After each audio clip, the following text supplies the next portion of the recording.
So, your first day. How are you getting on? Are we making you work too hard?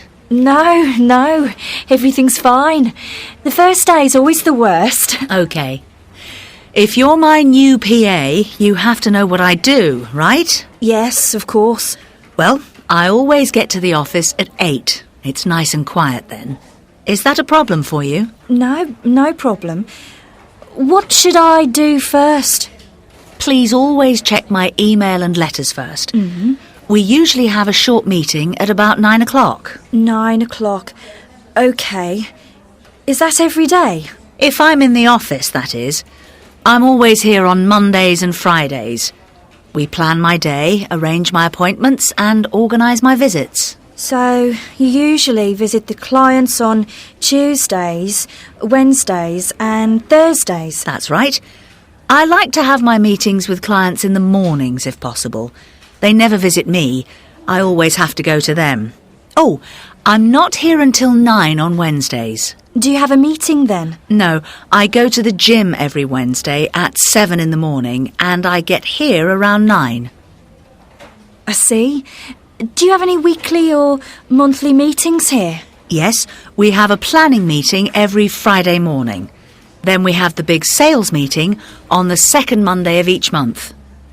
Can you use PowerPoint? Yes, I used it a lot in my last job. Good, because I have to do a lot of presentations in my work. How often? About 3 or 4 times a month.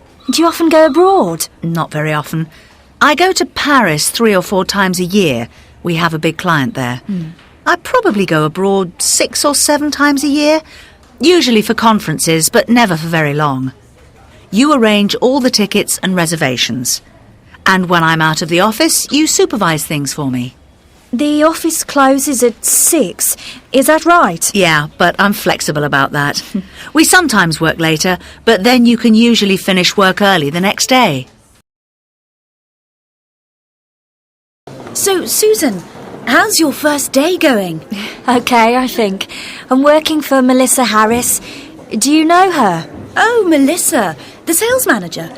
Well, you're going to be busy. Yes, I think so. Where shall we sit? How about over there, near the window? Where are you from, Susan? I was born in Birmingham, but I moved to London about 3 years ago. Did you move here for the job? Yes, but not for this one. I worked for a different company before. Do you like living here? Yes, there are a lot of things to do. And what do you do in your spare time? I like to do some sport. I run a little. How often do you do that? 2 or 3 times a week.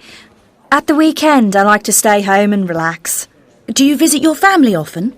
Yes, I go back home about once a month and stay with them for a couple of days. What about you? Does your family live in London? No, my mother and sister live in Tenerife. Tenerife? That's nice. Do you ever go and visit them? Yes, twice a year. Once in winter and then again in September or October. Do you want some coffee? Oh, yes, please. But let me. Don't worry, I'll get it. Welcome to Freebird. Thanks very much. It's nice to be here. Is this your first time in Lisbon? Yes, it is. Did you have a good trip? Yes, thanks. It was fine. What time did you arrive last night? Oh, I was at my hotel at about 8 o'clock. That's good. Not too late then. And did you find your way here all right? No problem. Your secretary sent me a very good map. That's good. How did you get here?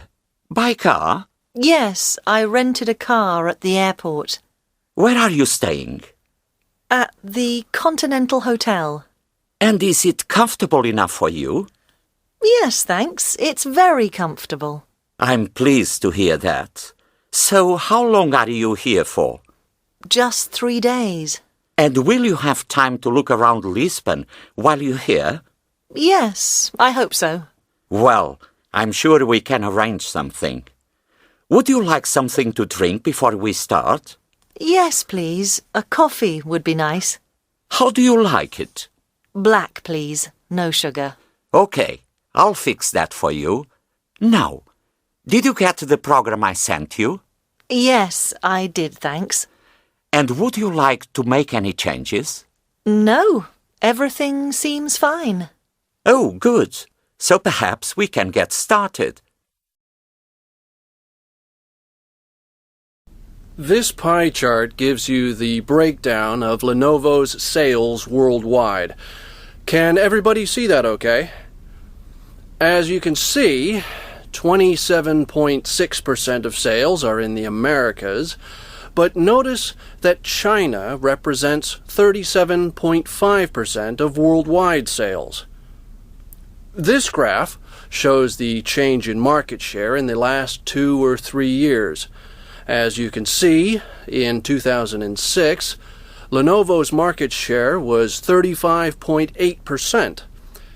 After a bad start in 2007, it went up again to 36.1% in the second half of the year.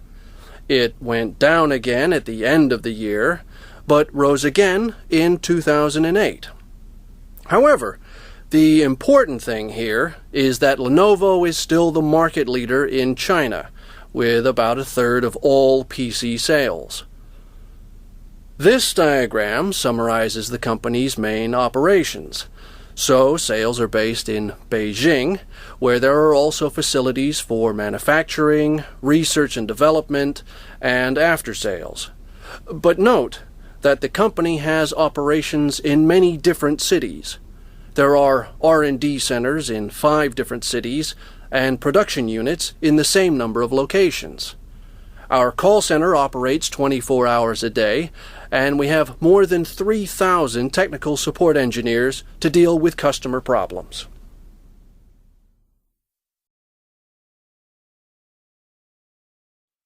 Okay, let's get started.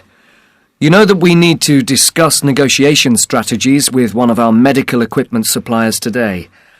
I suppose we all agree that we are interested in a more cooperative relationship with our supplier, BAF. I think we would definitely benefit from a strategic partnership. How do you feel about that? I agree. I think we could lower costs considerably and work more efficiently if we cooperated more closely. But we need to think about reasons why they should enter into a partnership with us. What are your thoughts on that, Giselle? I think you're right. That's why we should tell them that it will be to their advantage to work with us because we are the market leader. Yes. And I also suggest telling them that this is a good opportunity to associate with a major pharmaceutical brand like ours. That sounds good. In my opinion, it would also be important to point out that we are interested in establishing a long-term agreement. Good idea. And why don't we say that it's their chance to enter the pharmaceutical market? So far, they haven't had access to this market. Yes, good point. Excellent. Thanks for your comments. I'll work out a catalogue with the points we have covered today and we'll send it to you tomorrow. Well, basically, we have 3 shipping options. We can use inland waterways, road, or rail. Right. Let's start with the river barge. How long would it take to ship the consignment by barge? Normally about 6 days, but it often takes longer if the weather's bad. And what about cost and flexibility? It's cheap. It's actually the cheapest of all the transport options. It's not very flexible, though. Mainly because there are only infrequent sailings. There are barges to Shanghai twice a week. Okay, let's look at road transport. It would only take 4 days to ship by truck, but the cost would be about 50% higher than by barge. Yes, but wouldn't it be much easier? That's true. Let's see how this compares with rail. Rail would definitely be faster than the truck option if we use the express service. That takes 3 days. But it would also be more expensive than shipping by road. Transport costs are about 40% higher, and the system isn't very flexible. Sometimes it is only possible to book space on the express train a few weeks in advance, and then perhaps we'd have to use the standard train, which is much slower. So I think we need to check with our customer first and find out what's most important to them.